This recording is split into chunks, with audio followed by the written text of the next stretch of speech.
The abandoned Broken Arrow Ranch sat like a cancer on the Texas plains, its rotting boards and rusted tin roof a monument to failure. Jake Reaper Martinez gunned his Harley up the dirt road, still wondering why some dead lawyer had left him this worthless piece of land for $1.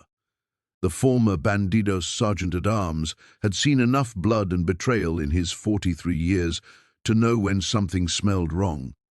What he didn't expect was the loose floorboard in the kitchen that revealed a hidden compartment packed with Spanish gold coins, ancient maps, and photographs dating back to the 1800s.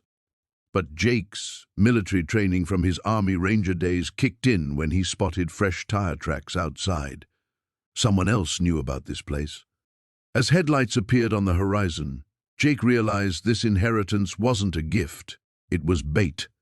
The question was, who wanted him here, and how many people were willing to die for whatever treasure lay buried beneath this cursed ranch? Before we jump back in, tell us where you're tuning in from, and if this story touches you, make sure you're subscribed because tomorrow I've saved something extra special for you. The headlights cut through the twilight, like predator eyes, still a mile out but closing fast.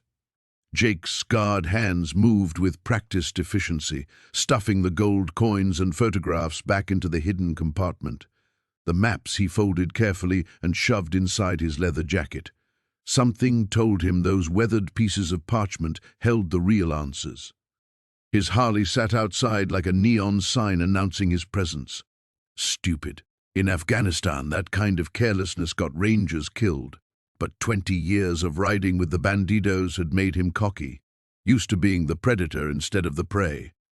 The approaching vehicle's engine had a distinctive rumble, V8, probably modified, not law enforcement. Jake's hand instinctively moved to the Glock tucked beneath his cut. He'd counted 3 sets of tire tracks outside, which meant at least 3 men knew about this place. The question was whether they knew about him. Through the broken kitchen window, he watched a black Suburban roll to a stop 30 yards from the house. The engine died, but the headlights stayed on, painting the ranch house in harsh white light. Smart. It would make him an easy target if he tried to run for his bike. Jake pressed himself against the wall beside the window and waited. In the Rangers, patience had kept him alive through 14 months of house-to-house fighting in Fallujah. With the Bandidos, it had helped him survive 3 territory wars and a federal investigation that sent half his brothers to prison. 2 doors slammed, then a third. Jake smiled grimly. He'd counted right. "No, you're in there, Martinez." The voice carried easily across the empty ground, gravelly, with a slight accent Jake couldn't place. "Saw your bike from the road." So they knew his name. That narrowed things down considerably. Jake's mind raced through possibilities. Old enemies from his Bandidos days, rivals looking to claim whatever treasure lay buried here, or something else entirely. "Just want to talk," the voice continued, "about what old Diego left you." Diego. The dead lawyer's first name had been Diego Morales. Jake remembered now from the certified letter that had found him at a truck stop outside Amarillo. The man had represented his late uncle's estate, though Jake barely remembered having an uncle on his mother's side. "Come on out, Reaper. We're all friends here." The use of his road name confirmed these weren't cops or federal agents, but it also meant they'd done their homework. Anyone who knew enough to call him Reaper knew enough to understand he wasn't some weekend warrior playing biker. Jake had earned that name in a Juarez warehouse, facing down 6 Sinaloa cartel soldiers with nothing but a machete, and the kind of cold fury that had made him legend among the brotherhood. The Mexicans had called him El Segador, the Reaper, before he left them bleeding out on the concrete floor. A flashlight beam swept across the interior of the house, probing through broken windows. Jake stayed low, using shadows and furniture as cover. His eyes had adjusted to the darkness, while theirs were still behind those headlights. "Getting impatient out here, hermano." The endearment felt like mockery. Jake's jaw tightened. These men had lured him here with the inheritance, knowing he'd come alone. They'd counted on his curiosity, overriding his caution. They were probably right. But they'd also made assumptions about what kind of man they were dealing with. The leather, cut with its bottom rocker reading Texas, marked him as a biker. The grey threading his black hair and the lines around his eyes marked him as past his prime. What they couldn't see were the scars beneath his shirt from shrapnel wounds, or the steady hands that could put 3 rounds center mass at 50 yards in complete darkness.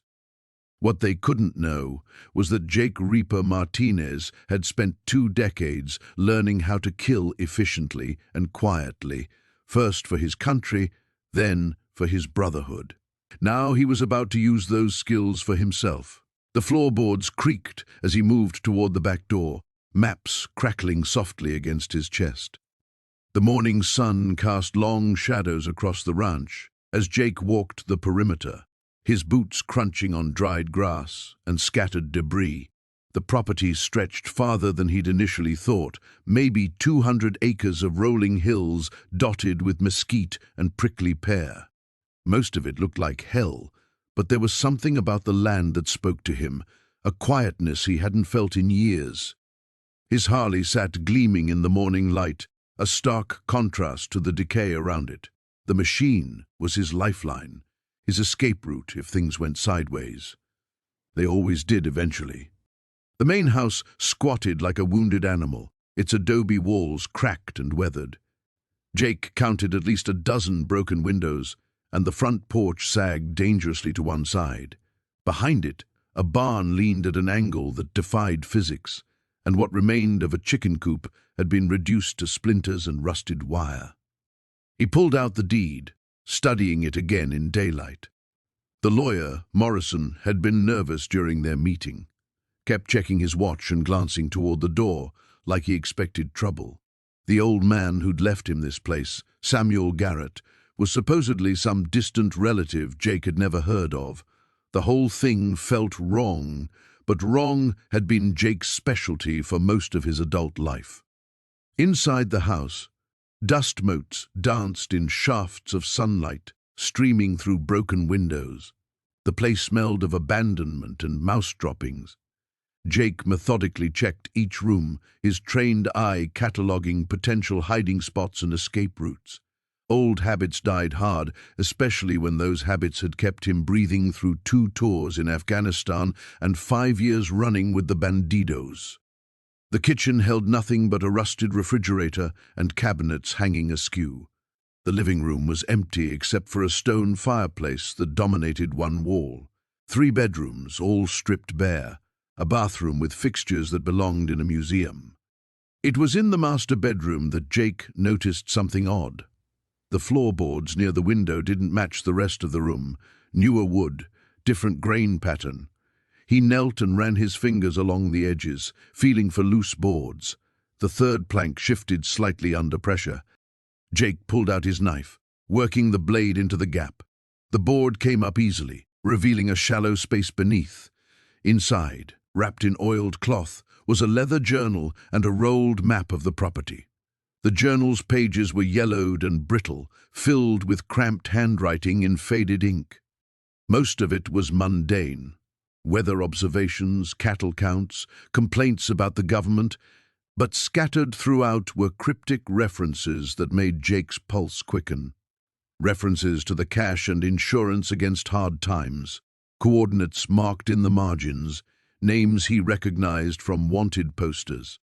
The map showed the ranch in detail, with several locations marked with X's, but it was the list tucked between the pages that made Jake's blood run cold. Names, dates, and dollar amounts stretching back 15 years. Samuel Garrett hadn't been some harmless rancher. He'd been a fence, a way station for money and goods that needed to disappear. And according to the final entry, dated just 3 months ago, he'd been sitting on nearly $2 million in untraceable cash. Jake sat back on his heels, mind racing. No wonder Morrison had been nervous. No wonder some old man he'd never met had left him a ranch. This wasn't an inheritance, it was a setup. Someone wanted that money found, and they needed a patsy to take the fall when things went bad. The sound of vehicles approaching cut through his thoughts. Jake moved to the window, staying low. 3 trucks were coming up the dirt road, kicking up dust clouds. He counted at least 6 men, all armed, all moving with the practiced efficiency of professionals. They weren't here for a friendly visit. Jake grabbed the journal and map, shoving them inside his leather jacket. He had maybe 2 minutes before they reached the house. The Harley was too far away, and the terrain was too open for a foot chase. He needed another option. The barn. It was the only structure large enough to provide real cover, and despite its appearance, the walls looked solid enough to stop small arms fire. Jake slipped out the back door, moving low and fast across the open ground. Behind him, he heard truck doors slamming and voices calling out. Professional voices, calm and controlled. These weren't local thugs or desperate tweakers. These were serious people with serious intentions. Jake reached the barn as the first men rounded the house. He pressed himself against the wall, listening to their coordinated search pattern. Military training, just like his own. This was about to get very interesting.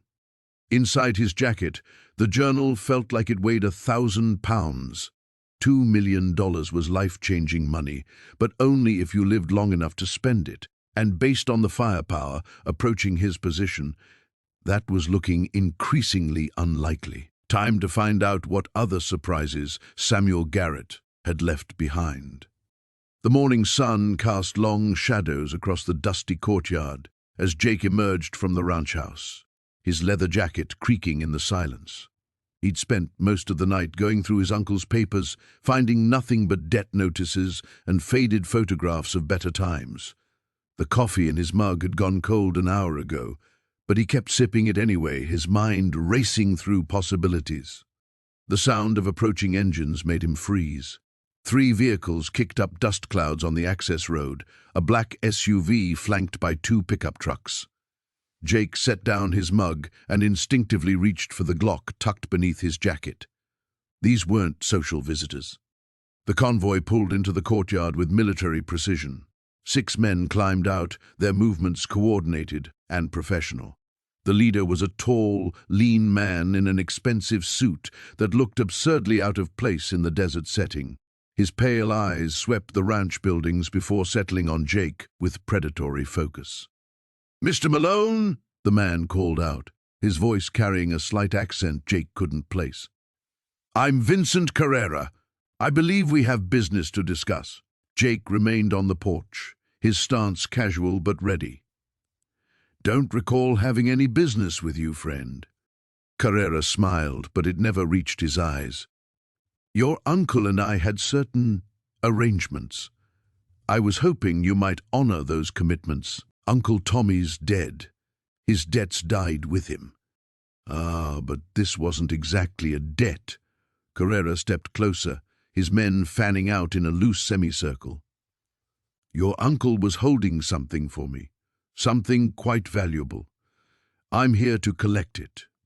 Jake studied the men's positions, noting the bulges under their jackets, the way they moved with practiced efficiency. Military or cartel, probably both. "Like I told you, Tommy's dead. Whatever arrangement you had is finished." "I'm afraid it's not that simple." Carrera's voice hardened. "What your uncle was safeguarding belongs to me. I've invested considerable time and resources in its recovery. And what exactly are we talking about?"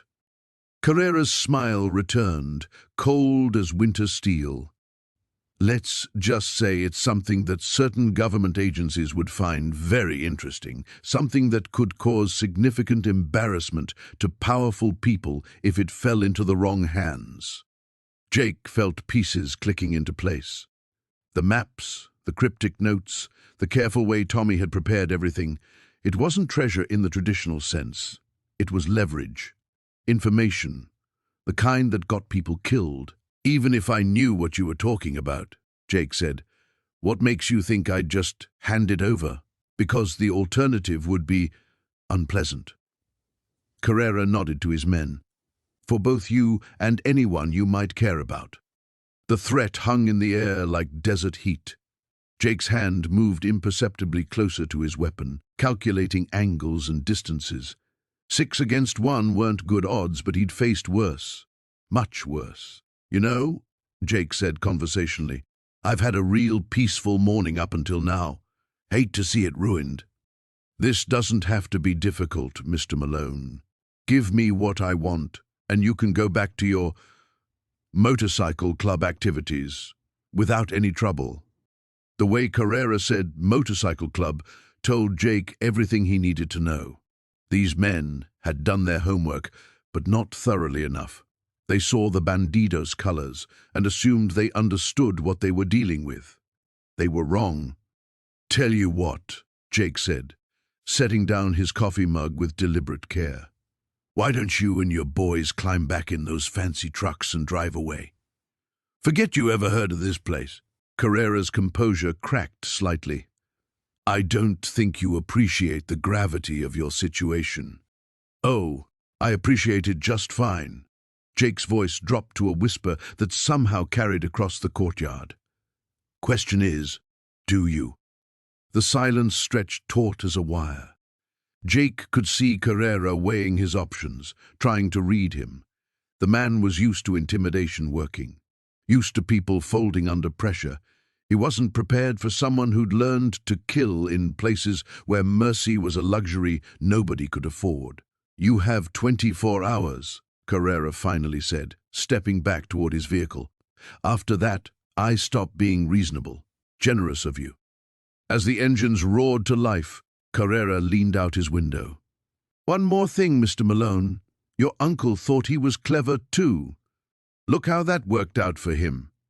The convoy disappeared in a cloud of dust, leaving Jake alone with his thoughts and the weight of his uncle's legacy.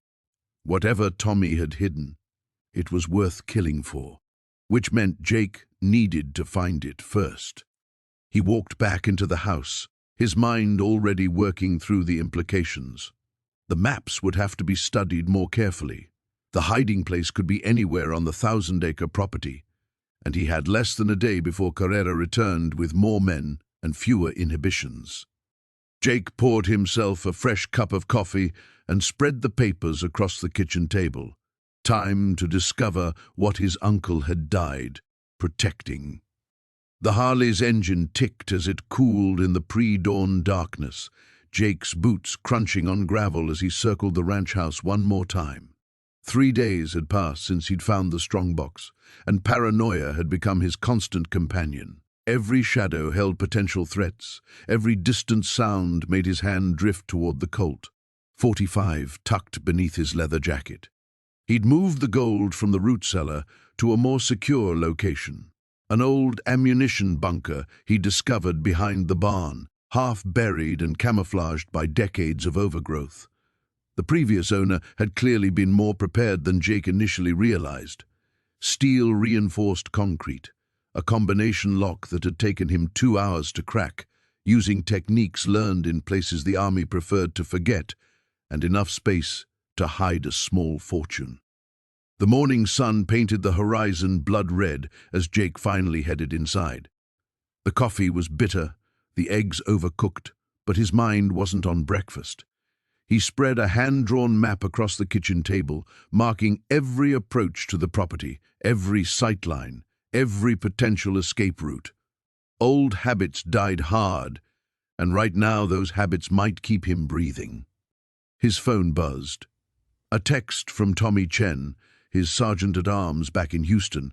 "Heard you inherited some land. Lucky bastard. When you coming back?" Jake stared at the message for a long moment before typing back, "Taking some time. Handle things for me." What he didn't tell Tommy was that he'd been making discreet inquiries about the previous owner, Marcus Wheeler. The old man had been more than just a rancher.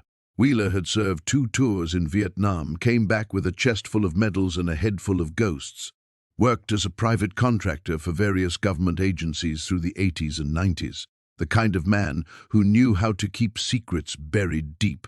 The kind of man who might have made enemies that outlived him. Jake's research had led him to a dingy bar in the nearest town, 30 miles east. The bartender, a weathered woman named Rita, had known Wheeler for decades. After enough whiskey to loosen her tongue, she'd mentioned that Marcus had been nervous the last few months before his death. Kept talking about old debts coming due, about needing to make things right before it was too late. Had visitors too, Rita had said, polishing glasses with mechanical precision. City types, expensive suits, expensive cars. Marcus didn't like them much. That conversation had been yesterday. This morning, Jake had spotted tire tracks near the main road, fresh ones that hadn't been there the night before. Someone had pulled off the highway and watched his property. Professional surveillance, the kind that left minimal evidence but sent a clear message. They were coming. Jake finished his coffee and walked to the bedroom, pulling up a loose floorboard to reveal a cache that would have impressed his old Delta Force commander. 2 more handguns, a tactical shotgun, body armor, and enough ammunition for a small war. The Bandidos patch on his jacket was real enough, but it was also the perfect cover for a man whose real training came from Uncle Sam's most classified programs. He joined the motorcycle club after his discharge, drawn by the brotherhood and the simple honesty of violence when words failed. The Bandidos asked few questions about a member's past, as long as he proved loyal when it mattered. Jake had proven himself plenty of times, earning respect through controlled brutality and strategic thinking that kept the club profitable and the law at bay. But this situation required a different skill set entirely. The sound of approaching vehicles cut through the morning stillness. Jake moved to the front window, staying back from the glass as he counted headlights. 2 black SUVs, moving slow and steady up his dirt road. Not the aggressive approach of law enforcement or the casual pace of lost tourists. This was the measured advance of professionals who knew exactly where they were going. Jake smiled grimly. He'd been waiting for this moment since finding the gold, planning for it with the methodical precision of a man who understood that the difference between hunter and hunted often came down to preparation and the willingness to strike first. He slipped the body armor over his t-shirt, checked his weapons one final time, and moved to his predetermined position in the kitchen. Good sight lines, multiple exit routes, and hard cover from the reinforced stone fireplace. The morning sun streamed through windows he'd already mapped for muzzle flash concealment. The engine stopped. Car doors slammed with military precision. Jake counted footsteps, estimated positions, calculated angles of attack. 4 men, maybe 5, spreading out to cover exits, standard breach and clear formation. They had no idea what they were walking into. Jake's finger found the trigger guard of his rifle as shadows moved past the windows. The hunters had arrived, but they were about to discover that their prey had teeth. The morning sun cast long shadows across the ranch as Jake dragged the last of the rotted fence posts to the burn pile. 3 days of backbreaking work had cleared maybe an acre of the property, but it felt like progress. The physical labor helped quiet the restless energy that had plagued him since leaving the Bandidos clubhouse in Houston. Out here, with sweat stinging his eyes and his hands raw from honest work, he could almost forget the weight of the Glock tucked under his cut. Almost. The sound of tires on gravel made him freeze. Jake dropped the post and moved toward the barn, positioning himself where he could see the dirt road while staying in cover. A dusty white pickup truck rounded the bend, moving slow and deliberate. Not the speed of someone lost or making a casual visit.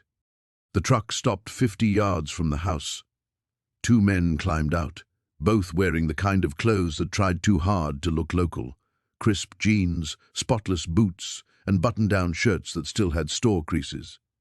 The driver was tall and lean, with prematurely grey hair slicked back.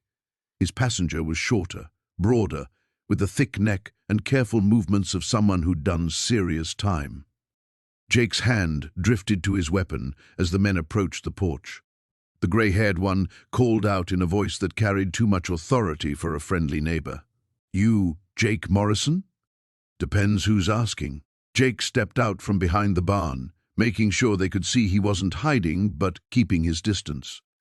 "Name's Carl Hendricks. This here's my associate, Mr. Vance." Hendricks gestured to the thick-necked man, who hadn't spoken or smiled since getting out of the truck.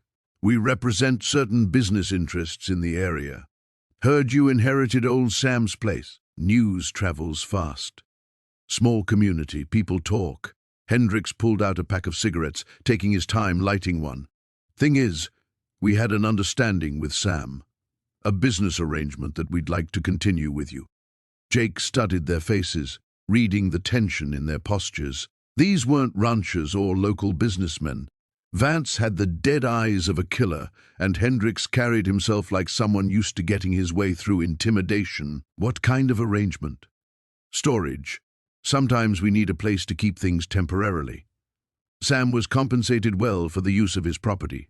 Hendricks took a long drag. "We're prepared to offer you the same deal. $5,000 a month cash for occasional use of your barn and back pasture. $5,000 was more than the ranch was worth annually in its current state.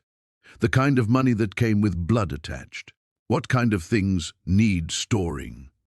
Hendricks smiled, but it didn't reach his eyes. "Nothing that would concern you. We'd give you advance notice, you'd make yourself scarce for a day or two, and you'd come back to find an envelope under your door. Simple as that." Jake let the silence stretch, watching both men. Vance's right hand kept twitching toward his jacket, probably carrying under his left arm. Hendricks was trying to project calm authority, but there was something desperate underneath. They needed this place badly enough to approach a complete stranger with their proposal. "I'll need to think about it." "Course you will." Hendricks flicked his cigarette into the dirt. "But don't think too long. We've got a shipment coming through next week, and we need to know if we can count on you. And if I say no?" The mask slipped for just a moment, revealing something cold and predatory in Hendricks' expression. "Well, that would be unfortunate. This is rough country, Mr. Morrison. Accidents happen to folks who don't understand how things work around here." Vance spoke for the first time, his voice a low rasp. "Especially to outsiders." Jake felt the familiar calm settle over him. The same ice-cold clarity that had kept him alive through 3 tours in Afghanistan and 6 years running with the Bandidos. These men thought they were dealing with some city boy who'd stumbled into an inheritance. They had no idea what they were really facing. "I appreciate you boys coming by," Jake said, his voice level and polite. "Like I said, I'll think about it." Hendricks studied him for a long moment, then nodded. "We'll be in touch, real soon." The 2 men walked back to their truck, Vance keeping his eyes on Jake until they drove away. Jake waited until the dust settled before moving to the house. From the living room window, he watched the white pickup disappear around the bend. So Sam had been involved with smugglers. That explained how the old man had managed to keep the ranch going despite its obvious decline. It also explained why someone might have wanted him dead badly enough to make it look like a heart attack. Jake pulled out his phone and scrolled through his contacts until he found the number he needed. 3 rings. Then a familiar, gravelly voice answered. "Prospect. Been wondering when you'd call. Hey, Bones, I need a favor." The morning sun cast long shadows across the ranch as Jake stood in the barn doorway, studying the lockbox he'd hauled up from the cellar. 3 attempts with a crowbar had barely scratched the steel surface. Whatever was inside, someone had wanted it to stay there. His Harley rumbled to life as he loaded the box into a trailer he'd found rusting behind the barn. The nearest locksmith was 40 miles south in Millfield, but Jake had learned long ago that some problems required professional solutions. The ride through desert scrubland gave him time to think. Carl Brennan's visit hadn't been social. The man was fishing, testing Jake's reactions. The way Brennan's eyes had swept the property suggested he knew more about this place than he'd let on, and those questions about Jake's background felt like an interview for something Jake hadn't applied for. Millfield's Main Street looked like it had been frozen in 1962. Jake pulled up outside Murphy's Hardware and Locksmith, the trailer bouncing over potholes that could swallow a small car. An elderly man with thick glasses emerged from the shop, wiping his hands on an oil-stained apron.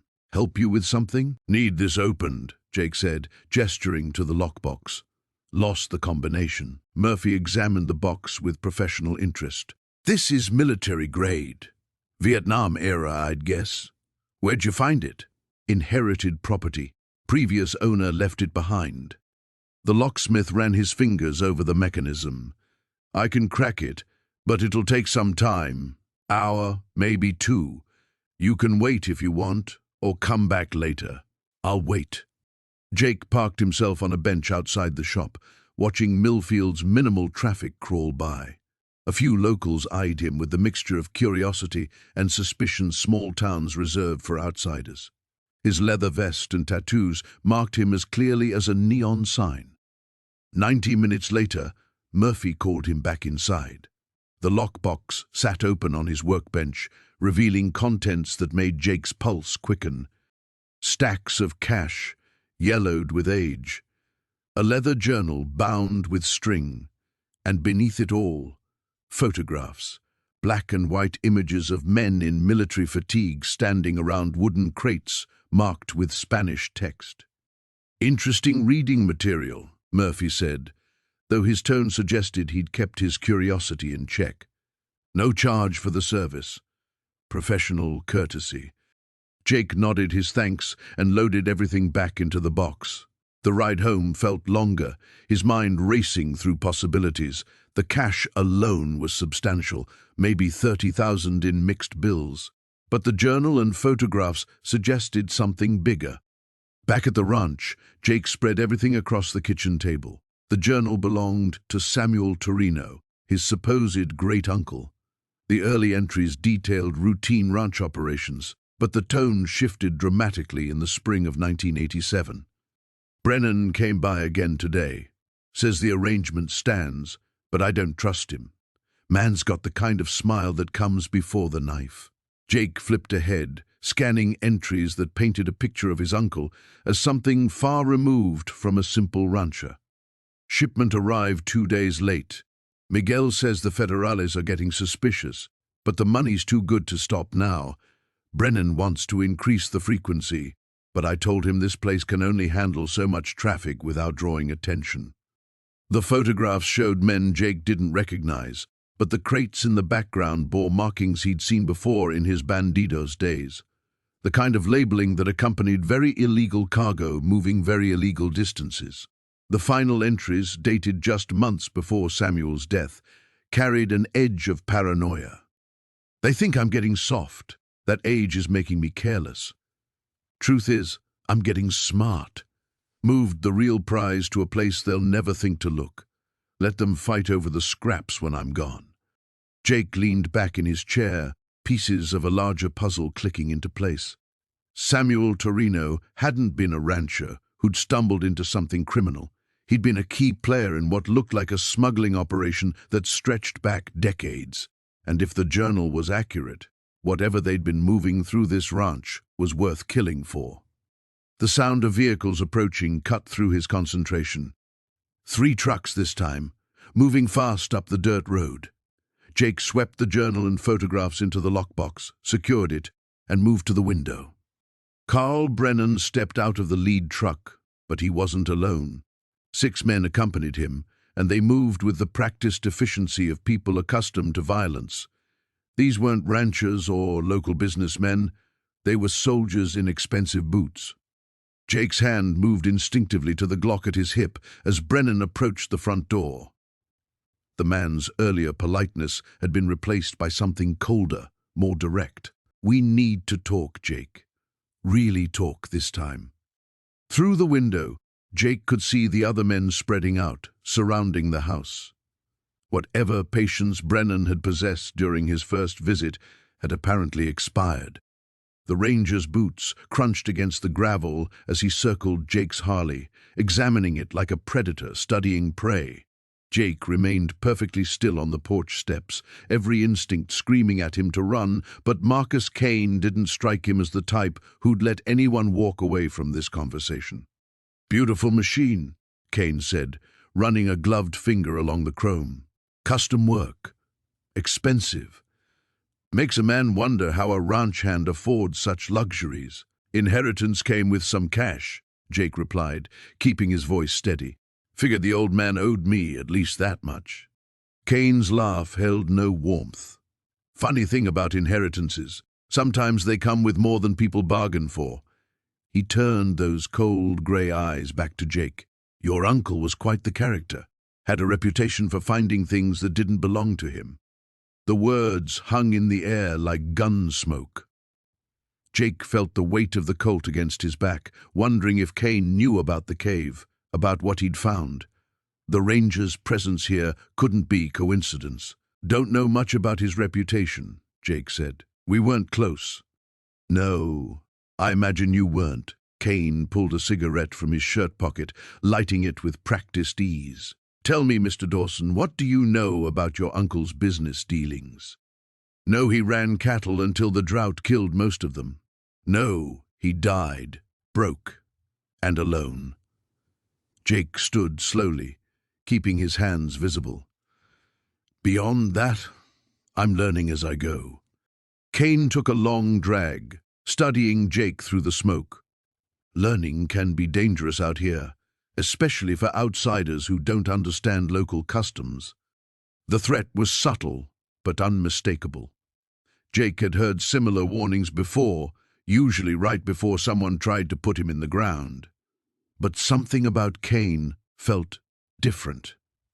The man radiated the kind of cold competence that came from years of hunting dangerous prey. "I'm a quick learner," Jake said. "I'm sure you are." Kane flicked ash onto the ground. "Course, some lessons cost more than others. Your uncle learned that the hard way." Jake's pulse quickened. "Thought he died of a heart attack." "He did. Stress can kill a man faster than a bullet sometimes." Kane's smile was razor thin, especially when he's carrying burdens that aren't his to bear. A dust cloud appeared on the horizon, growing larger as a vehicle approached. Kane noticed it too, his hand drifting casually toward his service weapon. The tension ratcheted up another notch as a beat-up Ford pickup rolled into the yard. Cortez climbed out, his weathered face tightening when he saw the ranger. The two men exchanged a look that spoke of old history, none of it friendly. "Marcus," Cortez said, nodding curtly. "Miguel." "Still playing nursemaid to every lost soul that wanders through? Still playing judge and jury for things that ain't your concern?" The air crackled with hostility. Jake found himself caught between two forces he didn't fully understand, both dangerous in their own ways. Cortez had been nothing but helpful since Jake's arrival, but there were clearly depths to the man he hadn't revealed. Kane dropped his cigarette, grinding it under his heel. "Everything in this county is my concern, Miguel. You'd do well to remember that. Hard to forget with you reminding folks every chance you get." Kane's attention shifted back to Jake. "Mr. Dawson, I'd like to take a look around the property if you don't mind. Official business." It wasn't a request. Jake knew he could refuse, demand a warrant, but that would only raise more suspicions. Better to play along and see what Kane was really after. "Help yourself," Jake said. "Not much to see besides dust and broken dreams." Kane spent the next 20 minutes poking around the ranch buildings, paying particular attention to the barn and storage areas. He moved with purpose, like he knew what he was looking for. When he emerged from the barn, his expression was unreadable. "Interesting place," he said, walking back toward his cruiser. "Lots of history here, some of it buried pretty deep." The words sent ice through Jake's veins. Did Kane know about the cave, about what was hidden there? "History has a way of surfacing," Kane continued, opening his car door. "Usually when folks least expect it. You boys have a good day now." He drove away slowly, deliberately, his message clear. Jake watched until the dust settled before turning to Cortez, who looked like he'd aged 10 years in 20 minutes. "What the hell was that about?" Jake asked. Cortez spat into the dirt. "Trouble, pure and simple." He met Jake's eyes. "That man's been sniffing around these parts for months, ever since your uncle died. He's looking for something, and he ain't gonna stop until he finds it." "Looking for what?" "Same thing that got your uncle killed, I'd wager." The morning sun painted the desert in shades of copper and gold as Jake crouched beside the old windmill, studying the fresh tire tracks in the dirt. 3 vehicles had been here during the night, their treads still crisp in the sandy soil. One set belonged to a heavy truck, probably the same Ford that had been watching the property. The other 2 were smaller, lighter, sedans or SUVs. He'd slept in the barn again, using an old survival trick of sleeping with one ear open. The sound of engines had woken him around 3 in the morning, but by the time he'd grabbed his rifle and made it to a window, tail lights were already disappearing down the access road. Jake followed the tracks toward the main house, noting how they circled the property in a methodical pattern. These weren't casual trespassers or curious neighbors. Someone was conducting surveillance, mapping out the ranch's layout and looking for weak points. The tracks led to the front porch, where boot prints clustered around the door and windows. Jake knelt and examined the impressions. At least 3 different sets of boots, all size 10 or larger. One man had walked the perimeter of the house twice, stopping at each window to peer inside. Another had checked the back door and the cellar entrance. A glint of metal caught his eye near the porch steps. Jake picked up a cigarette butt, a lucky strike, barely smoked before being crushed underfoot. The paper was still white, unbleached by sun or rain. Fresh. Inside the house, everything appeared untouched, but Jake's trained eye caught subtle signs of intrusion. A chair had been moved slightly from where he'd left it. The kitchen drawers showed faint fingerprint smudges on the handles. Someone had been inside, searching.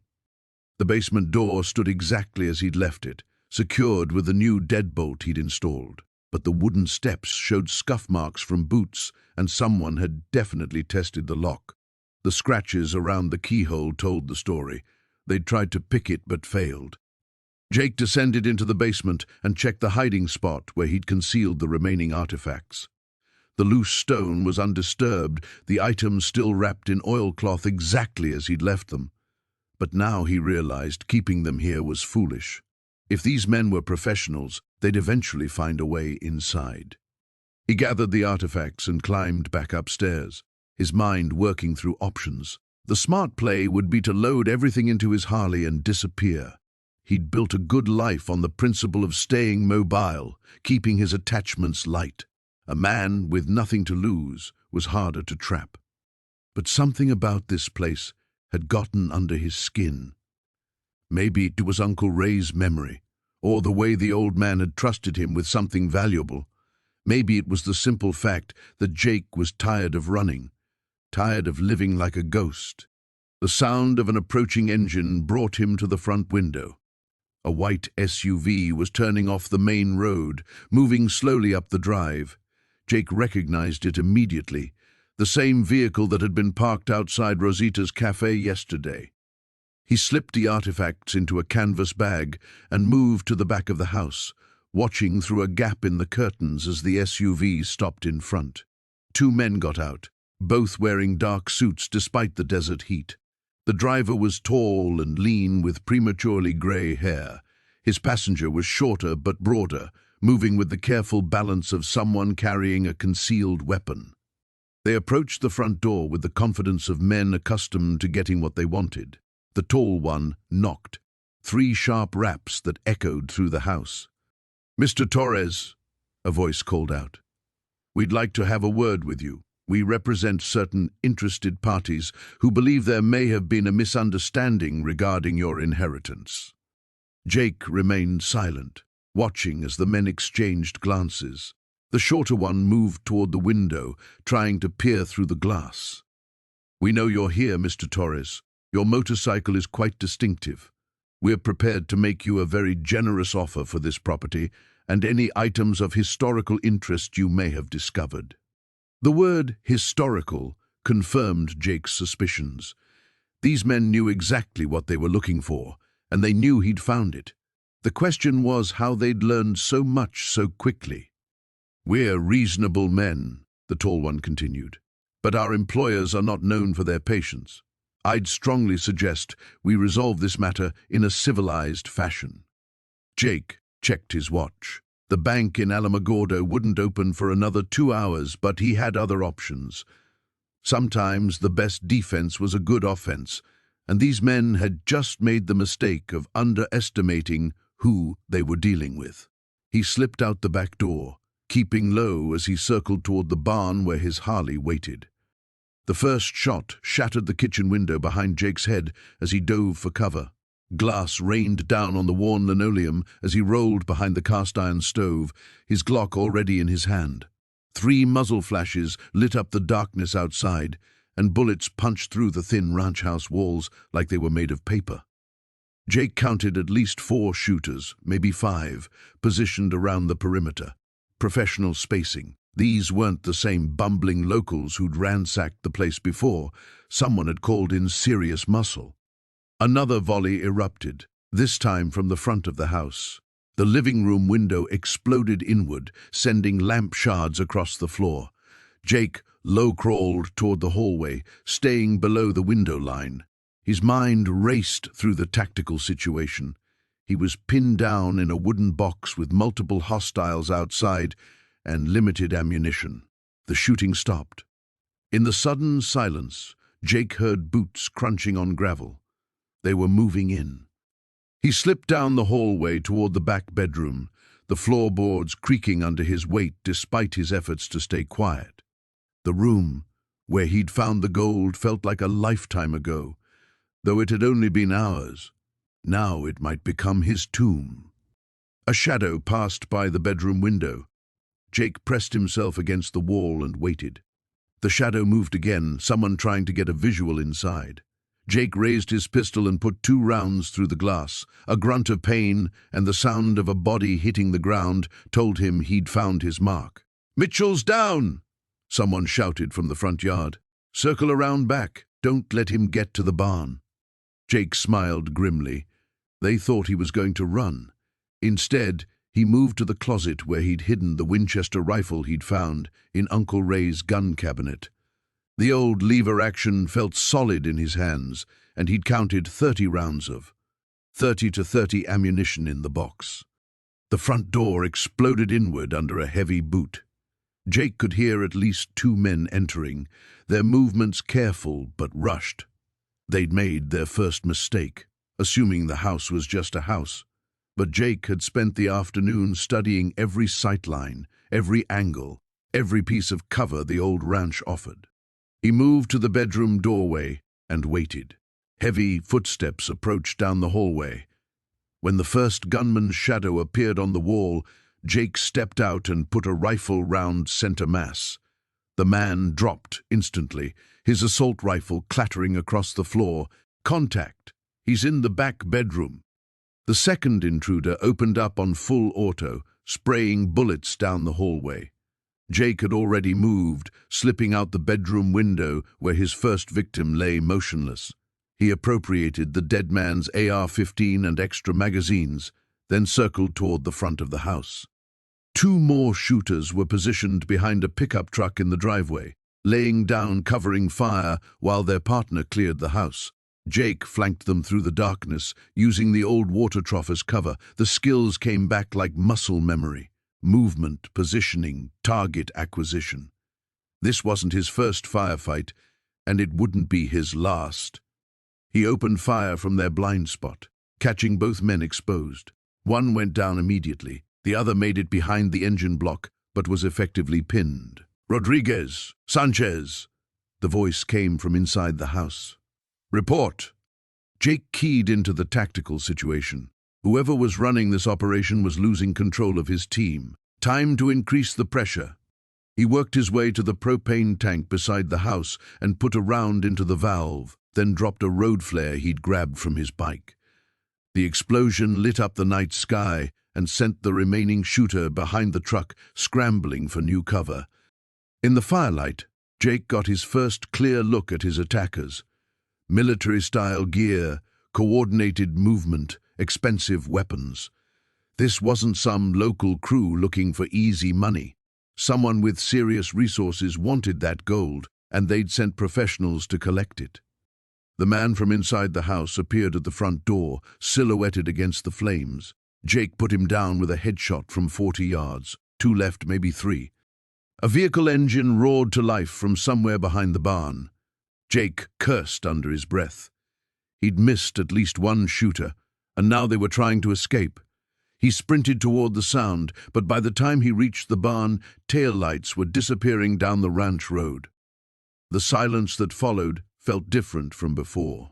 Final. Jake did a careful sweep of the property, checking each body, collecting weapons and identification. What he found in their wallets made his blood run cold. Military contractor IDs, corporate credit cards from a security firm based in Houston, and in the team leader's pocket, a photograph of the gold bars he'd found, along with GPS coordinates marking the exact location of Uncle Ray's ranch. Someone had been watching this place for a long time. Someone who knew exactly what was buried here and had the resources to take it back by force.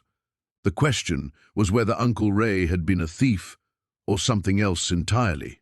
Jake looked at the burning house and made his decision. It was time to find out who his uncle really was. The pre-dawn darkness wrapped around Jake like a familiar leather jacket as he crouched behind the water trough, watching 3 shadows move through his barn. They'd come quieter this time, learning from their predecessors' mistakes. No engines, no flashlights, just the whisper of boots on dirt and the occasional metallic click of weapons being checked. Jake had been expecting them. Word traveled fast in certain circles, and eliminating Vicente's crew had sent ripples through the cartel's network. These weren't local muscle or desperate treasure hunters. These men moved with military precision, their coordination speaking of serious training and deadlier intent. His phone buzzed once. Sarah's signal from her position near the house. 2 more approaching from the east. Jake smiled grimly. 5 against 1 seemed almost fair. The barn team emerged, their leader making hand signals Jake recognized from his own dark past. Former military, probably special forces. The cartel was bringing out the heavy artillery. They split up with practiced efficiency. 2 heading for the house, 1 toward the workshop, 2 more sweeping wide to flank from behind. Jake waited until they committed to their positions before moving. The kimber was heavy in his hand, its weight a comforting reminder of the violence he'd left behind, but never forgotten. He ghost-stepped toward the workshop, where the lone operative was methodically searching through his tools. The man never heard him coming.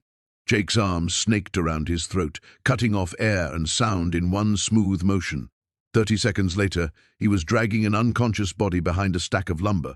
1 down, 4 to go. His earpiece crackled softly.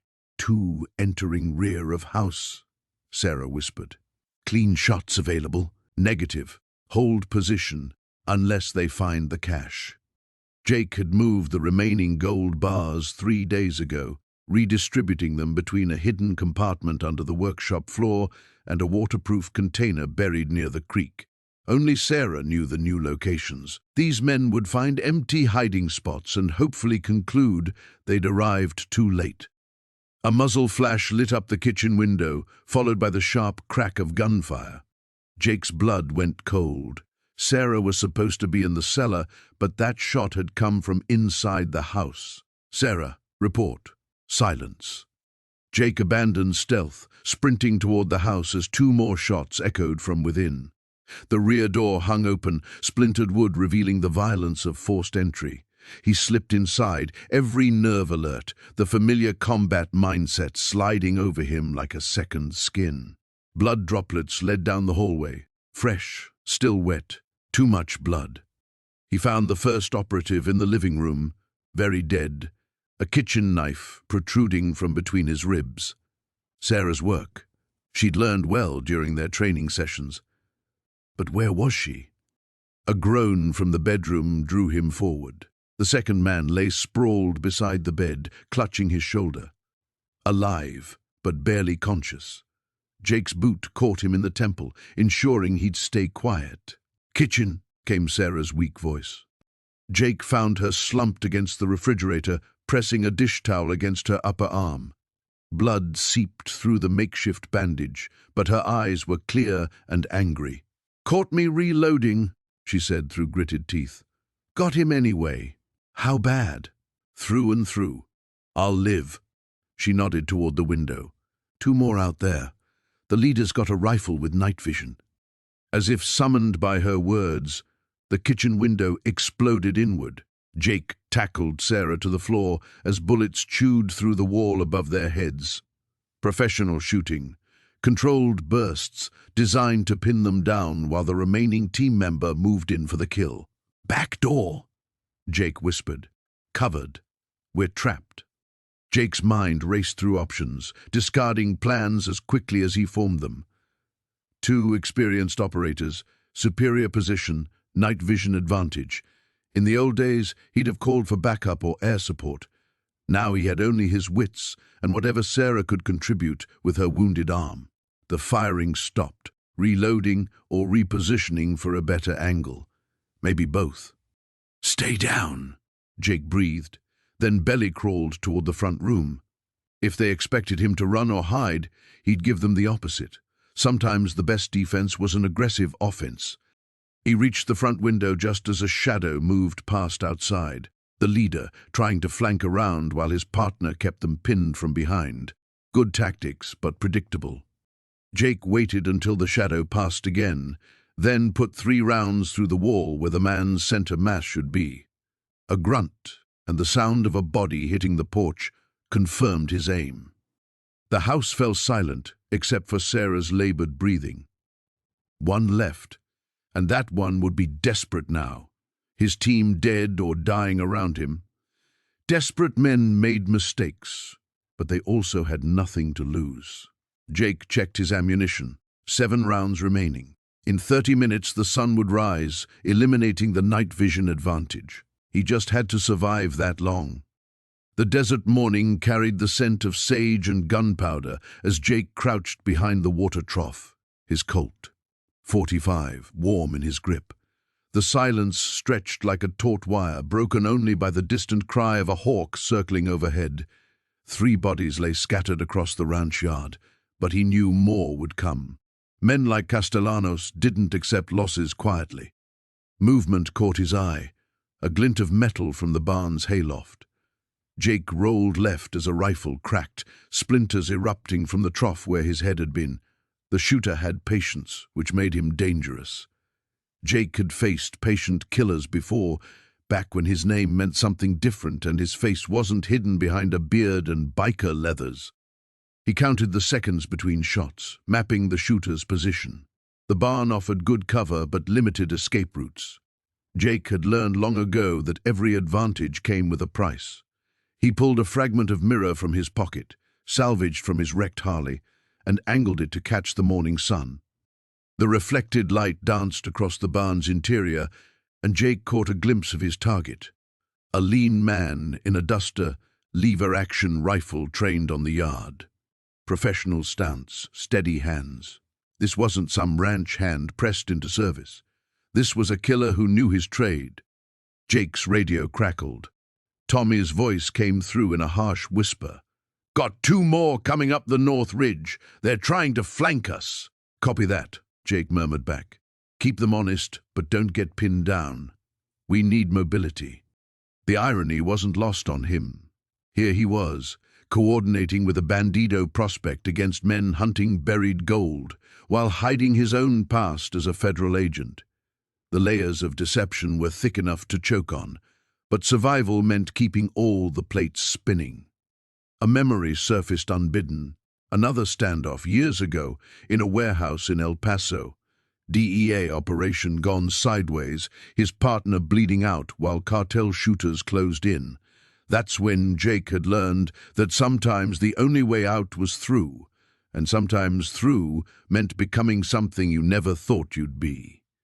The barn shooter fired again, this time at Tommy's position near the generator shed. Jake used the distraction to sprint across 20 yards of open ground, diving behind a rusted plow just as another shot rang out. Closer now. He could smell the old hay and motor oil from the barn. His phone buzzed against his ribs. A text from an unknown number. "Walk away, Mitchell. This is bigger than you know." Jake deleted the message without responding. Whoever was watching knew more than they should. The name Mitchell was buried deep, along with his federal credentials and the life he'd abandoned when everything went to hell in Juarez. But buried things had a way of clawing back to the surface, especially when gold was involved. The radio crackled again. "Jake, they're moving. Got vehicles coming up the main road. Black SUVs look official. More players entering the game." Jake's jaw tightened as he processed the implications. If federal agents were en route, someone had made calls. Someone knew exactly who he was and what he'd been running from for the past 5 years. He keyed the radio. "How long?" "Maybe 10 minutes. Not enough time to clean this up quietly." Jake made his choice, the kind of hard decision that had defined his life since he'd crossed over from hunter to hunted. He pulled a smoke grenade from his vest, old habits from his tactical days, and lobbed it toward the barn's entrance. Grey smoke billowed across the yard, and Jake moved. Not toward cover, but directly at the barn. Sometimes the most dangerous path was the safest, because nobody expected it. His boots hit the hard-packed earth in a rhythm he remembered from a dozen raids, muscle memory overriding conscious thought. The barn door loomed out of the smoke. Jake went through it low and fast, rolling left as the shooter above adjusted his position. Hay dust drifted down like snow as boots shifted on the loft floor. Jake had seconds before the smoke cleared and the advantage disappeared. He found the ladder and started climbing, his. 45 leading the way. Each rung brought him closer to a confrontation that would define everything that followed. Above him, the shooter waited, probably lining up a shot at the ladder top. It was what Jake would do. But Jake had advantages the shooter didn't know about. Training that went deeper than anything the Bandidos had taught him. Skills learned in shadows and paid for in blood. The federal agent he'd been might be buried, but he wasn't dead. The ladder creaked under his weight as he reached the top. Sunlight streamed through gaps in the barn walls, cutting the loft into geometric patterns of light and shadow. Somewhere in that maze of hay bales and old equipment, a professional killer waited with a rifle and patience. Jake smiled grimly and stepped into the light. The old mining tunnel stretched into darkness ahead of Jake, the beam of his flashlight dancing across limestone walls carved by desperate men a century ago. His boots crunched on loose gravel as he followed the narrow passage deeper underground, one hand trailing along the rough stone for balance. The air grew cooler with each step, carrying the metallic taste of mineral deposits and something else. The faint smell of recent human presence. 20 yards in, the tunnel opened into a natural cavern. Jake swept his light across the space and felt his breath catch. Wooden crates lined the walls, some bearing military stencils, others unmarked but clearly expensive. A workbench dominated the center of the chamber, scattered with tools and what looked like disassembled electronics. But it was the far corner that made his blood run cold. Bricks of white powder sat stacked in neat rows, each wrapped in clear plastic. Jake had seen enough drug operations during his army days in Afghanistan to recognize high-grade heroin when he saw it. Conservative estimate put the street value at several $1 million. "Well, I'll be damned," he muttered, understanding finally dawning. This wasn't about his uncle's land or some century-old mining claim. The Torino family had been using the ranch as a distribution hub, and Frank Valdez had stumbled onto their operation. A scuff of boots on stone made him freeze. The sound came from the tunnel entrance. Someone else was coming down. Jake killed his flashlight and pressed himself against the cavern wall, drawing the Colt .45 from his shoulder holster. The familiar weight of the weapon steadied his nerves as footsteps echoed closer. Light bounced off the cavern walls as two men emerged from the tunnel. Jake recognized Vincent Torino's voice immediately, low and controlled as always. "The shipment needs to move tonight. Word is the DEA's sniffing around Albuquerque, and I don't want that heat following the supply chain back here." "What about the biker?" The second voice belonged to Eddie, Vincent's nephew. "He's not going to just walk away from this place." Jake Mitchell is a problem that solves itself. Once he sees what he's up against, he'll take whatever money we offer and disappear. Men like him understand power. Jake almost smiled in the darkness. Vincent Torino had no idea what kind of man he was dealing with. The Bandidos patch was real enough, but it was also perfect cover.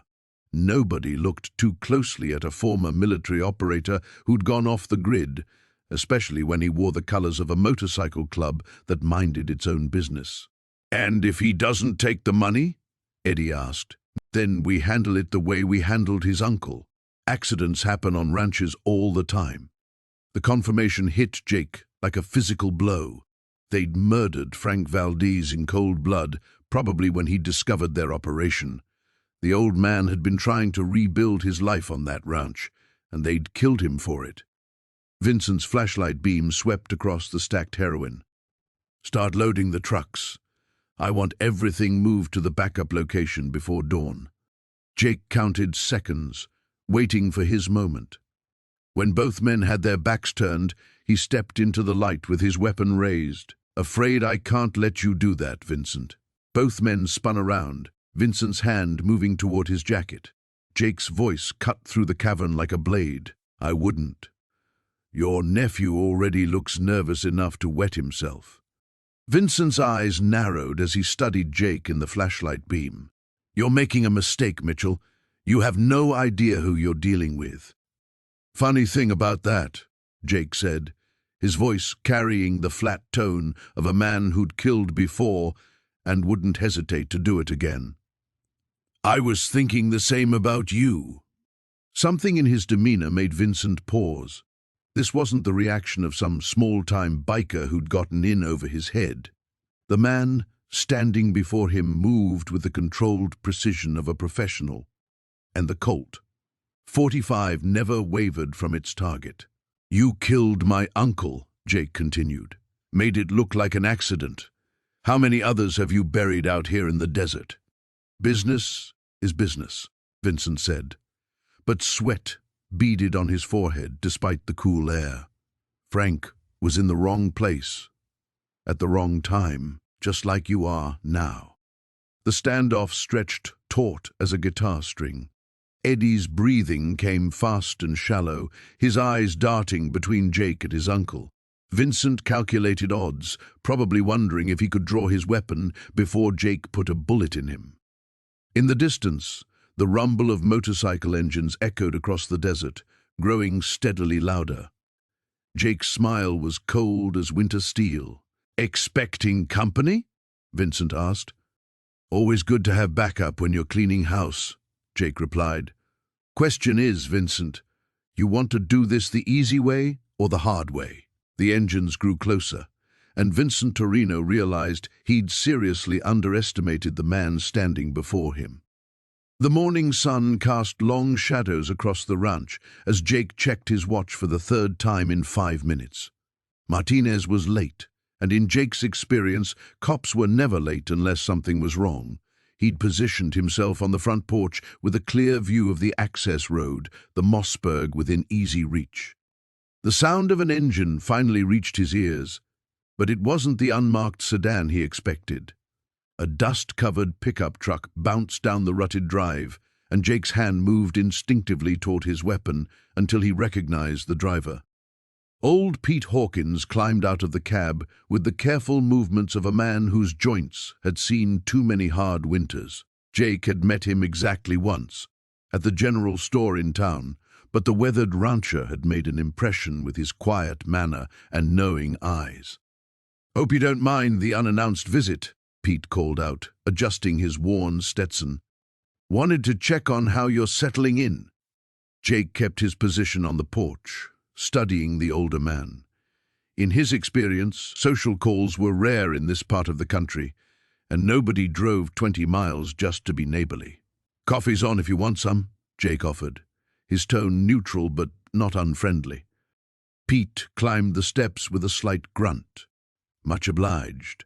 He settled into one of the old chairs, his gaze sweeping the horizon. "Beautiful morning. Always loved this view from your porch. You've been here before." "Many times. Your uncle and I went back a ways." Pete's eyes crinkled at the corners. Frank was a good man, but he carried heavy burdens. Some folks around here never understood that. Jake poured coffee from the pot he'd brought outside, handing Pete a steaming mug. "What kind of burdens?" "The kind that follow a man home from war." Pete sipped his coffee, studying Jake over the rim. "Frank told me about you once. Said you reminded him of himself at that age. Angry at the world, looking for a place to belong. I found my place. With the Bandidos." Pete nodded slowly. "Frank mentioned that too. Said you'd chosen a hard road, but he understood why." Jake felt a chill that had nothing to do with the morning air. "How much did my uncle tell you?" "Enough to know you're not who people think you are." Pete's voice dropped to barely above a whisper. "Question is, do the Torino boys know?" The coffee mug nearly slipped from Jake's fingers. Pete's weathered face remained calm, but his eyes held the sharp intelligence of a man who'd survived by paying attention to details others missed. "I don't know what you're talking about." "Course you don't." Pete chuckled softly. "Just like I don't know why a supposedly retired rancher keeps military-grade surveillance equipment in his barn, or why he has a secure radio that picks up federal frequencies." Jake set down his mug, every muscle tensing. Pete held up a weathered hand. "Easy, son. I'm not your enemy. Been keeping an eye on things around here for longer than you might think." He reached into his jacket slowly, producing a worn leather wallet. The badge inside made Jake's blood run cold. DEA. 37 years, most of it spent in deep cover operations along the border. Pete closed the wallet, his expression serious. "Frank reached out to me 2 years ago when he started finding things on his property. Things that belong to the Torino family." "You're the contact," Jake breathed, "the one Martinez mentioned." "Agent Martinez is good people, but he's young. Doesn't understand how these old family operations work." Pete's gaze hardened. "The Torinos have been moving money and drugs through this area for decades. They owned your uncle's foreman, used the ranch as a way station, and Frank found out. Frank found out, and it got him killed." Pete's words hit like a physical blow, made to look like a heart attack, but I know better. "Question is, what are you going to do about it?" Before Jake could respond, the rumble of multiple engines echoed across the valley. Both men tensed, watching as a convoy of black SUVs appeared on the horizon, moving fast toward the ranch. "Too early for Martinez," Pete muttered, pulling a compact pistol from his boot. "You expecting company?" Jake grabbed the Mossberg, his mind racing, not the kind that travels in matching vehicles. The lead SUV was still half a mile out, but Jake could see others spreading wide, attempting to flank the property. Professional tactics, military precision. "Back door," he told Pete, but the older agent shook his head. "Too late for running. Besides, I'm tired of watching from the sidelines." Pete checked his weapon with practiced efficiency. Time to see what kind of man Frank Dalton raised. The engines grew louder, and Jake felt the familiar calm settle over him that always came before violence. Whatever was coming, whoever these people were, they'd picked the wrong ranch to hit. The first SUV crested the final hill, and Jake could see armed figures through the tinted windshields. He chambered around in the Mossberg and smiled grimly. Time to go to work. The warehouse stood like a tomb in the industrial district, its corrugated walls scarred by decades of desert wind and neglect. Jack's Harley rumbled to silence as he surveyed the perimeter through the pre-dawn darkness. 3 black SUVs sat parked near the loading dock, their occupants invisible behind tinted windows. Mateo's crew was already in position. His phone buzzed. A text from an unknown number. "Ushi's inside. Come alone, or she dies." Jack checked his weapons one final time. The Colt .45 sat heavy in its shoulder holster, backup piece tucked into his boot. The combat knife felt familiar against his ribs. Old habits from his previous life, when infiltration meant the difference between mission success and a body bag. He'd given Tommy strict orders to stay at the ranch with Sheriff Morrison, but knowing the kid's loyalty, Jack suspected he was probably somewhere in the darkness with a rifle. The thought should have worried him, but tonight he welcomed any edge he could get. The warehouse's side door hung slightly ajar, an obvious invitation into what was certainly a trap. Jack approached with practiced stealth, his boots silent on the cracked asphalt. Years of covert operations had taught him to read the subtle signs of an ambush. And everything about this setup screamed careful planning. Inside, weak fluorescent lights flickered overhead, casting erratic shadows between towering stacks of shipping containers. The space reeked of motor oil and rust, with an underlying metallic scent that made Jack's skin crawl. Blood, recent blood. "Rodriguez!" His voice echoed through the cavernous space. "Let's finish this." Movement caught his peripheral vision. Armed figures emerged from behind containers, at least 6 men with military-grade weapons trained on him. Their positioning was professional, overlapping fields of fire with no obvious escape routes. Whoever had planned this knew what they were doing. Mateo stepped into view from behind a forklift, his expensive suit incongruous in the industrial setting. Maria struggled beside him, duct tape across her mouth, her wrists bound behind her back. Even in the dim light, Jack could see the fear in her eyes. "The famous ghost," Mateo said, his accent thick with satisfaction. "My contacts in certain government circles speak very highly of your work. Shame you chose retirement over continued employment." Jack's blood went cold. His cover was blown, which meant someone with serious clearance had sold him out. The implications would have to wait. Right now, Maria's life hung in the balance. "What do you want, Rodriguez?" "Justice. Your uncle cost my family millions when he stole from us. That gold was payment for services rendered, and we've waited 20 years to reclaim it." Mateo's smile was razor-thin. "But you've made things complicated. Uncle Pete never mentioned any cartel connections. Your uncle was many things, but stupid wasn't one of them. He knew exactly who he was stealing from." Mateo gestured to his men. "The question now is whether you're smart enough to walk away. Return our gold, disappear like the ghost you are, and the woman lives." Jack's tactical mind catalogued the warehouse layout. Emergency exits, potential cover, weapon positions. The odds were steep, but he'd faced worse in Kandahar. The key difference was Maria's presence as a human shield. "How do I know you'll honor the deal?" "You don't. But you know what happens if you refuse." One of Mateo's men pressed a pistol against Maria's temple. Her muffled cry of pain sent rage coursing through Jack's veins, but he forced himself to remain calm.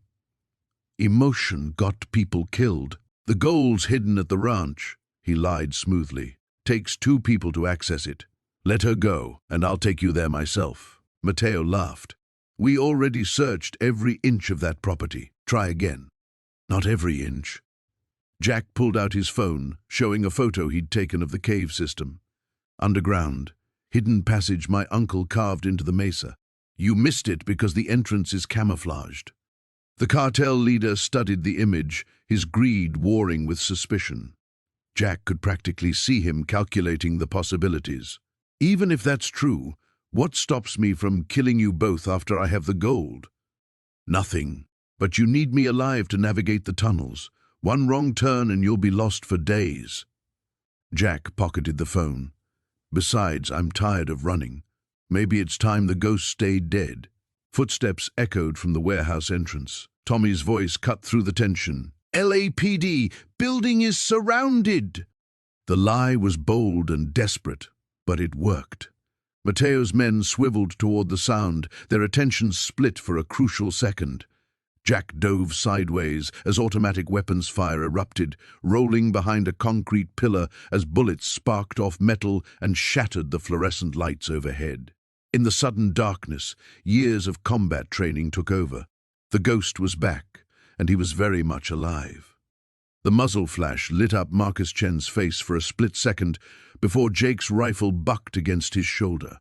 The FBI agent spun sideways, his weapon clattering across the wooden floor as he crashed into an overturned table. Blood spread across his white shirt like spilled wine. "Federal agent down! Federal agent down!" Rodriguez screamed into his radio, diving behind the massive stone fireplace as Jake worked the bolt action and swung toward him. The front door exploded inward. Sheriff Morrison burst through with 2 deputies, guns drawn, just as Jake melted back into the shadows of the hallway. The old ranch house had become a war zone in seconds. "Where is he?" Morrison shouted, scanning the chaos. Overturned furniture, shattered glass, and Chen groaning on the floor painted a picture of violence. "Back there somewhere," Rodriguez called out, pressing himself against the stone. "Chen's hit bad." Jake moved through the house like a ghost, every creaking board and shadowed corner as familiar as his own heartbeat. These men were hunters, but this was his territory now. The difference between predator and prey often came down to nothing more than that. He slipped into the kitchen and eased open the back door. The barn loomed 50 yards away across open ground. Getting there meant exposure, but the alternative was getting cornered in the house. He'd rather die running than trapped like a rat. The sprint felt like it lasted forever. Every step expected the crack of a rifle, the punch of a bullet between his shoulder blades. But he made it to the barn's shadow just as shouts erupted from the house behind him. Inside the barn, Maria waited with 2 horses saddled and ready. Her face was pale but determined, and she held his Harley's saddlebags in her hands. "The gold?" he asked. "Most of it. What we could carry." She thrust the heavy bags toward him. "Jake, we need to go. Now." He took the bags, feeling their substantial weight. Enough to start over somewhere far from here. Enough to disappear completely if they were smart about it. "You sure about this?" he asked, studying her face in the dim light. "Once we ride out of here, there's no coming back. Not ever." Her answer was to swing up onto her horse. "I was sure the moment I helped you dig up that box." The sound of boots on gravel outside made the decision for them. Jake vaulted onto his horse just as the barn doors rattled. "Sheriff's Department, come out with your hands visible." Instead of answering, Jake spurred his horse toward the back of the barn. The old building had been constructed in the era when men needed quick escapes from Indian raids or cattle rustlers. A wide rear door opened onto a trail that wound up into the rocky hills behind the ranch. They burst through that door at a gallop, just as Morrison's deputies kicked in the front. Shouts erupted behind them, but the horses were already carrying them up the steep trail into darkness. The path was treacherous in daylight and potentially suicidal at night, but Jake had ridden it dozens of times over the past months. The horses knew it too, picking their way carefully between loose rocks and sudden drop-offs. Behind them, flashlight beams swept back and forth like angry fireflies. The sounds of pursuit grew fainter as they climbed higher into the hills. "Where are we going?" Maria called out, her voice barely audible over the clatter of hooves on stone. "Mexico," Jake called back. "I know people there. We can disappear for a while, figure out our next move." But even as he said it, he wondered if anywhere would be far enough. Marcus Chen might be bleeding on his kitchen floor, but the FBI was like a hydra. Cut off one head and two more appeared, and Rodriguez had seen too much, knew too much. They crested a ridge and paused to let the horses blow. Below them, the ranch spread out like a miniature landscape, lit by the headlights of law enforcement vehicles. Red and blue strobes painted the buildings in hellish colors. "Any regrets?" Maria asked quietly. Jake considered the question while watching his former home being torn apart by investigators. The ranch had been his attempt at a different life, a chance to leave the violence and chaos of the Bandidos behind. Instead, it had brought him full circle to this moment, running again, blood on his hands again, the law in pursuit again. "Just one," he said finally. "What's that?" He touched the saddlebags containing Thomas Hartwell's gold, the treasure that had cost so many lives and would probably cost more before this was finished. "I should have buried that damned box deeper."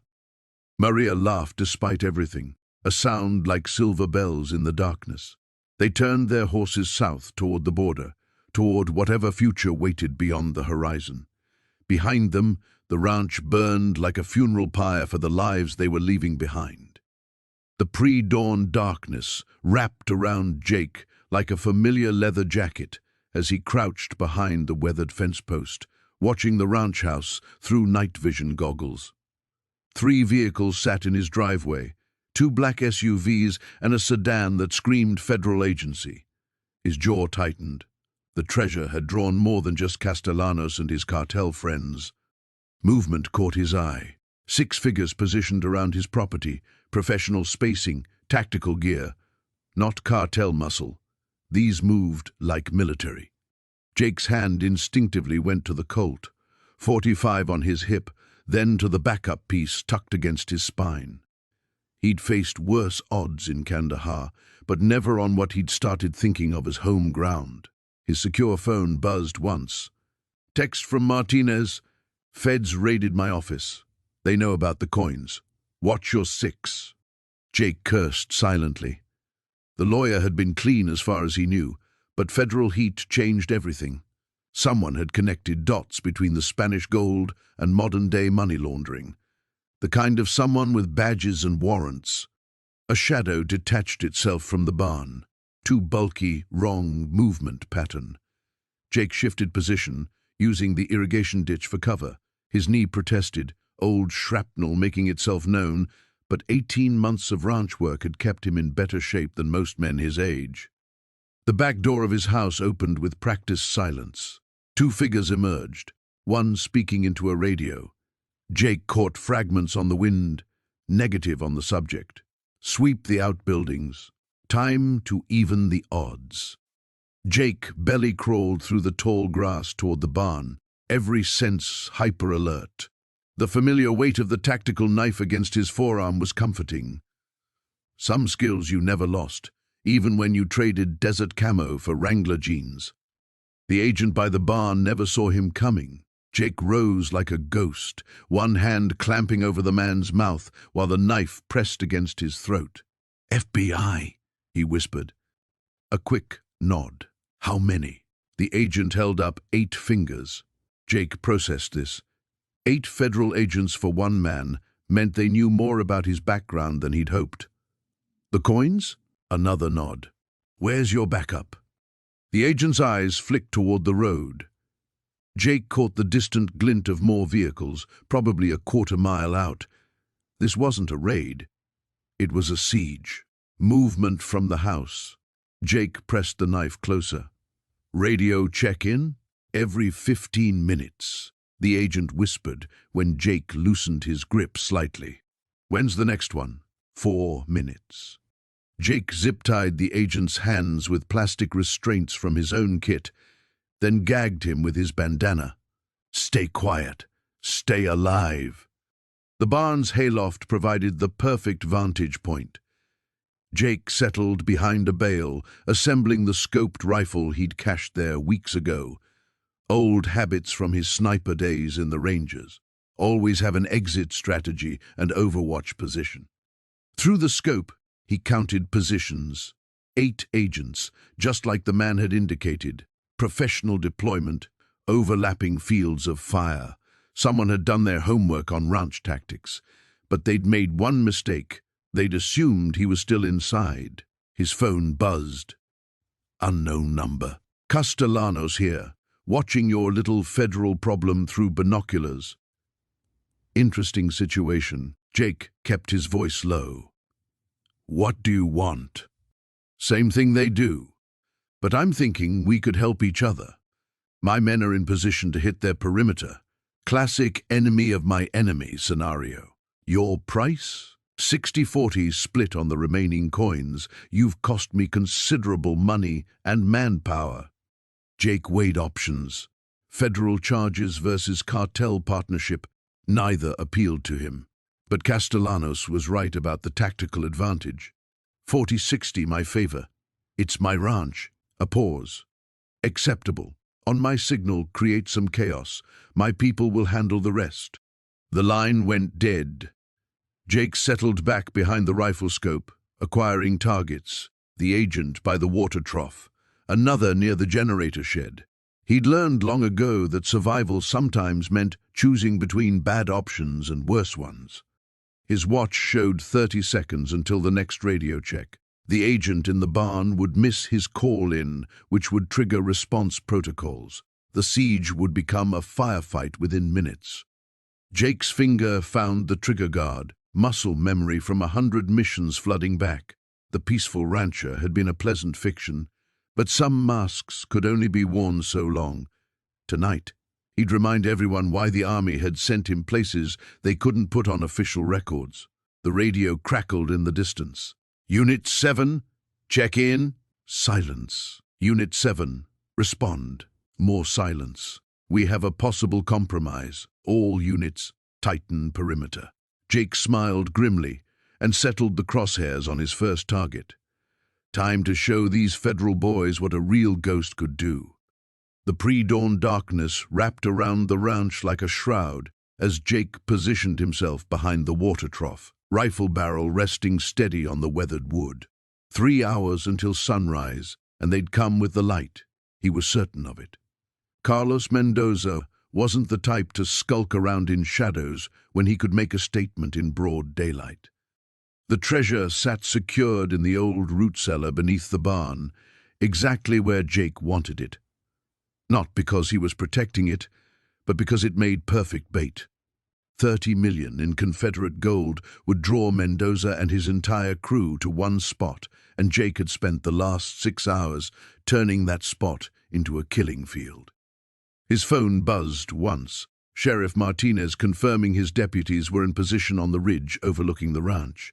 Jake had called in every favor, shared just enough truth to get law enforcement on his side without revealing the full scope of what was buried beneath his inherited land. As far as Martinez knew, this was about drug money and cartel violence. Close enough to the truth to keep the questions simple. The sound of engines rumbled in the distance, still miles out, but growing closer. Jake checked his weapons one final time. The rifle, his, .45, and the surprises he'd planted around the property. The old Jake Chen, the federal agent who'd spent 3 years building his cover as Diablo, knew how to prepare an ambush. The hardened biker Jake had become knew how to survive one. Headlights swept across the desert floor as a convoy of vehicles approached the ranch entrance. Jake counted 6 trucks, probably 40 men. Mendoza had brought an army, just as expected. They'd stormed the ranch thinking they were dealing with one desperate biker and a pile of gold. They had no idea they were walking into a trap orchestrated by someone who'd been planning their destruction for 3 years. The lead truck stopped at the cattle gate, and Jake watched through his scope as armed men poured out. Professional sicarios, military-grade weapons, tactical gear. This wasn't a collection crew, this was a war party. Jake's finger found the trigger of the detonator in his left hand. The charges he'd placed along the access road would split the convoy, trap half the force on the wrong side of the equation. "Jake Chen, I know you're out there." Mendoza's voice carried across the open ground, amplified by a bullhorn. You have something that belongs to my organization. Return it, and perhaps we can discuss terms." Jake almost smiled. Even now, Mendoza was playing the role of reasonable businessman, the civilized cartel executive who preferred negotiation to violence. But Jake had seen the mass graves, had documented the torture chambers, had watched good agents die because of this man's orders. There would be no negotiation. The convoy began moving again, engines revving as they pushed through the gate and up the dirt road toward the ranch house. Jake waited, counting seconds, calculating distance and timing like the precision operation this had always been. Everything that had happened, inheriting the ranch, discovering the treasure, even his manufactured reputation as Diablo, had led to this moment. When the lead truck reached the halfway point, Jake pressed the detonator. The explosions tore through the morning air like thunder, orange fireballs erupting from beneath the road surface. The lead truck flipped sideways, crushing the men who'd been running alongside it. The second vehicle swerved into a crater and rolled, spilling bodies and weapons across the desert floor. The remaining trucks slammed on their brakes, their neat convoy now a scattered disaster. "This is Sheriff Martinez. You are surrounded. Drop your weapons and surrender." The announcement echoed from the ridge as Martinez and his deputies revealed their positions, rifle barrels glinting in the early light. Some of Mendoza's men actually started to comply, hands reaching skyward. But Mendoza himself emerged from one of the rear trucks, assault rifle in hand, and opened fire on the ridge. The battle erupted across the ranch like a wildfire. Jake worked his rifle with mechanical precision, picking off targets as they tried to organize a coherent response. 3 years of careful planning compressed into minutes of controlled violence. Every position he'd chosen, every piece of cover he'd prepared, every angle of attack he'd considered, it all came together in deadly harmony. A group of sicarios broke away from the main force, heading for the barn where they thought the gold waited. Jake let them go, knowing what they'd find. More charges, more carefully planned surprises. The treasure was real, but it was also the centerpiece of the trap that would destroy Carlos Mendoza's entire operation. As gunfire echoed across the desert and smoke rose from burning vehicles, Jake Chen finally allowed himself to acknowledge the truth he'd been avoiding for months. This had never been about inheritance or hidden treasure or even survival. This was about justice, delivered by a federal agent who'd been presumed dead for 3 years, using a fortune in Confederate gold to bait the most dangerous cartel boss in the Southwest into the crosshairs of the law. The morning sun cast long shadows across the blood-stained ground where Miguel Castellanos had fallen. Jake stood over the body, his weathered hands steady as he holstered the smoking. 45.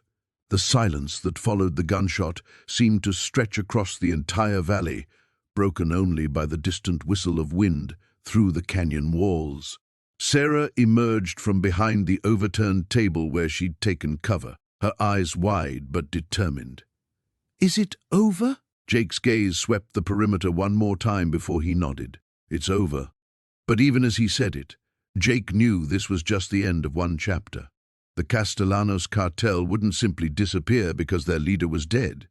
There would be others who'd want revenge, others who'd come looking for the gold that had already been quietly moved to a location only he knew. Deputy Morrison arrived 20 minutes later, followed by Sheriff Hayes and a small army of federal agents who'd been monitoring the situation from a distance. Jake had expected this. The DEA had been tracking Castellanos for years, and his death on American soil would require extensive documentation.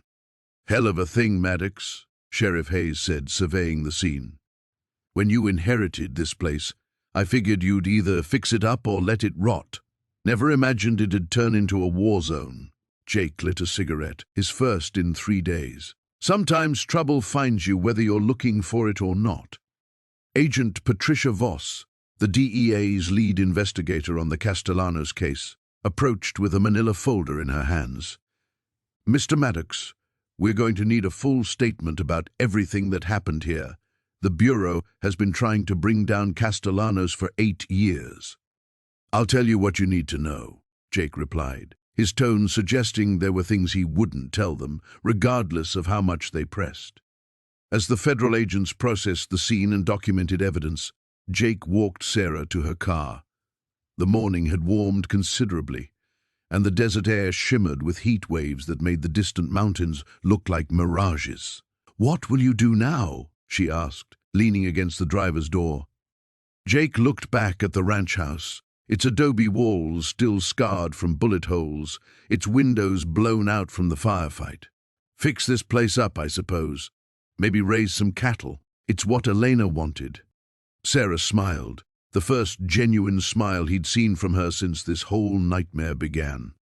She'd like that. She always said this land had good bones, that it just needed someone who understood its value. "The gold helped with understanding," Jake said with a slight grin. "What gold?" Sarah's expression was perfectly innocent, and Jake realized she understood more about keeping secrets than he'd given her credit for. After the federal agents finished their initial investigation and left with Castellanos' body, Jake spent the afternoon walking the property boundaries. The ranch encompassed nearly 2,000 acres of high desert, with seasonal streams that provided enough water for modest livestock operations. Elena had been right. It did have good bones. That evening, as the sun painted the sky in shades of orange and purple, Jake received an unexpected visitor. Tommy Brennan, his old Bandidos sergeant-at-arms, rode up on a dust-covered Harley.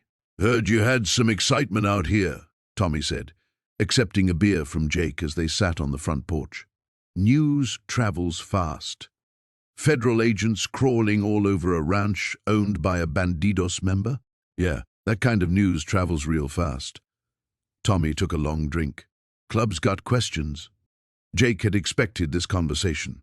The Bandidos didn't like attention from federal law enforcement, and they especially didn't like it when that attention involved one of their own. "Tell them it's handled.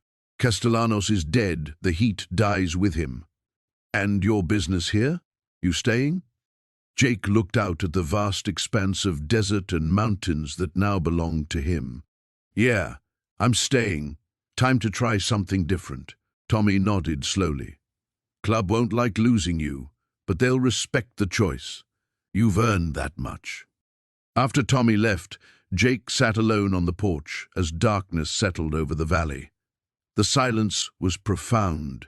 No traffic, no sirens, no sounds of the city that had defined most of his adult life. Just wind and the distant call of a coyote pack. He thought about Elena Vasquez, the woman who'd left him this chance at redemption. He thought about the gold, now safely hidden and providing the foundation for whatever came next. Most of all, he thought about the strange turn of events that had brought him to this moment. Jake Maddox, former Bandidos enforcer, was now a rancher. The irony wasn't lost on him.